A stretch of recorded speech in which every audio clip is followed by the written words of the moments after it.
Pangulong Bongbong Marcos pinapababa at pinaparesign na ng taong bayan.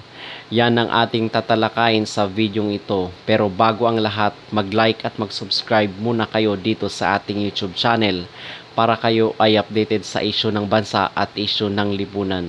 So si Pangulong Bongbong Marcos, mga kapolitika, ay pinaparesign na ho ng taong bayan sa kabila ng samut-saring problema ng ating bansa.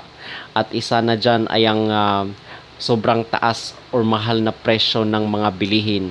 At dahil din dito sa pakikipag-alyansa sa Amerika para girahin ang China, at baka hindi natin alam, tayo ay mapapasubo sa isang war. And base nga doon sa survey ng SWS survey, ang pinaka number one na suliranin talaga ng ating bansa ay ang sobrang mahal na presyo ng mga bilihin. At hindi po itong pakikipag-away sa China, hindi po itong mga pagpapapasok ng ICC, kundi ang number one na problema at tututukan ni Pangulong Bongbong Marcos, kasi ang nakararaming Pilipino ay umaaray na po, ay dito sa taas ng presyo ng mga bilihin. So ayon nga doon sa survey din ng SWS survey, ay hindi na sinama itong trust at approval rating ni Pangulong Bongbong Marcos. In fact, itong si Sara Duterte is nakakuha po siya ng 61%, at itong si Romualdez is nasa 28% lang yung kanyang approval rating. So ibig sabihin po noon, mga kapolitika, ay tinatago na po yung record ng approval rating ni Pangulong Bongbong Marcos, dahil base doon sa nag-leak na information is nasa 41% na lang yung kanyang approval rating. At mas mataas pa nga itong si VP Sara Duterte, na kung saan is nakakuha ng 61%. Siya ang may pinakamataas na approval rating sa lahat ng sangay ng gobyerno. So dito natin makikita na hindi dapat si VP Sara ang mag-resign, kundi itong si Pangulong Bongbong Marcos, kasi mas pinagkakatiwalaan siya ng nakararaming Pilipino. At doon nga din sa pagtitipon nila former President Rodrigo Roa Duterte, ay nakita natin na binarikadahan at ayaw silang pagtitipon-tipunin doon sa Dumaguete City. Pero hindi po napigilan ng gobyerno doon ang kanilang pagtitipon. In fact, natuloy po kahapon yung kanilang pagtitipon, at na-express yung na-express yung mga saloobin at sentimiento ng nakararaming Pilipino. Okay? At ang sabi doon is ang mga taong bayan is umaaray na itong pangako ni Pangulong Bongbong Marcos dati, na kung saan is murang presyo ng mga bilihin at murang presyo ng bigas, ay parang baliktad yung nangyari. Kung kaya maraming mga Pilipino ang nagrereklamo na ngayon. At base nga din doon sa survey, ay tumaas po ang bilang ng mga Pilipinong nagugutom. Ito dapat ang pukusan, at ito dapat ang bigyan ng pansin ng ating gobyerno, hindi yung iba't ibang isyu ng ating lipunan, hindi yung pagbabago ng konstitusyon. Kasi dahil dito sa pagbabago ng konstitusyon ay baka i-extend nyo yung inyong term dyan sa gobyerno. Hindi na po pwede yon. At dito rin natin makikita na hindi na nag-attend itong si Senator Amy Marcos dito sa mga rally ni former President Rodrigo Roa Duterte. So dito natin makikita, mga kapolitika, na kung saan ang taong bayan is gustong-gusto itong mga pagtitipo na ito, pero pinipigilan ng kasalukuyang administrasyon. Dapat, Bongbong Marcos, ay makinig ka sa taong bayan.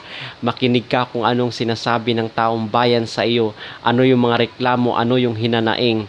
At may plano na po na dalhin dito sa EDSA yung mga pagtitipon, at baka ay susugod na sila dyan sa Malacanang, at mangyayari yung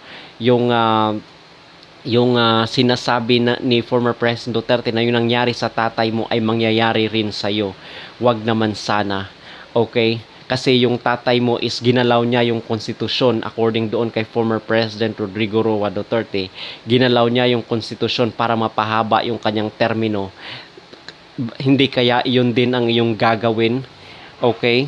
At isa rin sa ating mga pag-uusapan, mga kapolitika, ay Sinasabi ng mga loyalista na konti lang daw ang dumarating at nag-a-attend dito sa mga pagtitipon nila former President Rodrigo Roa Duterte. Kung konti lang po yung uma-attend, bakit nyo pinipigilan? Bakit niya sinusupil at bakit nyo pinipigilan itong pagpapahayag ng boses ng taong bayan? At isa rin sa ating pag-uusapan ay itong sinasabi ni Harry Roque, na kung saan sinasabi niya, bakit ka bumalentong, bakit ka bumaliktad dito sa iyong desisyon dito sa issue ng West Philippine Sea at ng China. Hindi kaya merong katotohanan itong sinasabi ni Harry Roque at ni SAS, na kung saan is merong pinangako ang Amerika sa iyo na ibabalik yung mga frozen ill-gotten wealth ng iyong tatay para dahil lang dito sa interes ng Amerika sa pagkipaglaban dito sa China. Hindi kaya yun ang maging kapalit? At meron ring sinabi itong si Antonio Trillanes, at ang sabi niya baka Hunyo at Hulyo ay itong si former President Duterte ay ibibigay na sa ICC.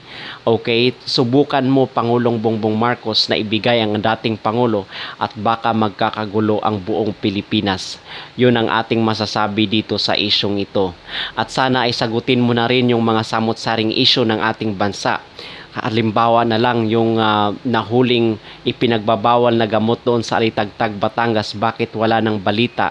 Hindi kaya yun ay gagamitin mo lang sa iyong State of the Nation address para bumango ang iyong pangalan, pero alam na po ng taong bayan na yung sinasabi doon sa Batangas na nahuling tune-tunelada ay hindi po totoo at isa lamang scripted. At bakit doon sa media nung nagpa-interview ka, ang tinatanong ka lang ng media kung may katotohanan ba yung mga akusasyon ng former President Duterte at ni Maharlika sa iyo tungkol dito sa pagsesesyon doon sa Rockwell, Makati, ay tinawanan mo lang at hindi mo direktang sinagot yung tanong ng media. May katotohanan ba yun or wala? Yun lamang ang gustong malaman ng taong bayan. At bakit nga ba talaga si Vice President Inday Sara ang karapat-dapat na maging presidente ng Pilipinas? Ito ay dahil ipagpapatuloy niya yung legasiya ng kanyang tatay, na kung saan ipagpapatuloy yung labanan kontra dito sa ipinagbabawal na gamot, na kung saan is hate na hate ng dating Pangulo. At dito rin sa issue ng West Philippine Sea, hindi tayo makikisali dyan sa awayan at girian ng Estados Unidos dito sa China. Sino ba tayo para idepensa ng Estados Unidos? Meron pong balik yan, itong imposible po na walang in return itong pagtutulong o pagbibigay ng mga armas ng Estados Unidos dito sa ating bansa. Hindi po maaari na walang kapalit yan. Merong kapalit po yan. Ito ang kapahamakan ng ating bansa. Wag naman sanang mangyari ito. At itong kung bakit si Vice President Sara Duterte ang karapat-dapat na maging Pangulo ng ating bansa ay paigtingin yung laban kontra dito sa mga makakaliwang grupo, kasi nung panahon ni former President Rodrigo Roa Duterte ay humina na po ang kanilang presensya, pero ngayon ay unti-unti na naman silang nakakabalik dyan, at yung iba pa nga ay nasa gobyerno. Yun dapat ang tutukan ni Pangulong Bongbong Marcos. At itong pagpapapasok ng ICC dito sa ating bansa, wala naman silang karapatan kasi gumagana naman yung ating hustisya. And in fact, yun nga mga pulis na kung saan is involved doon sa panahon ni former President Duterte na umabuso ng kanilang kapangyarihan ay naparusahan na nga. So no need na ng presensya ng ICC dito sa ating bansa, kasi sinasabi ni former Senator Antonio Trillanes na kung saan sinasabi niya ay baka Hunyo or Hulyo daw is ipapadampot na itong si former President Rodrigo Roa Duterte. Okay, hindi natin alam kung ito ay may katotohanan or baka pananakot lang, kasi noong January pa po ay sinasabi na ni Antonio Trillanes na kung saan meron na umano, nakahanda na umano ang ICC at nakausap na ng ICC yung mga dating pulis na under sa administrasyon ni former President Rodrigo Roa Duterte. So ito ay napakalaking usapin sa ating bansa na dapat po tayo ay makialam.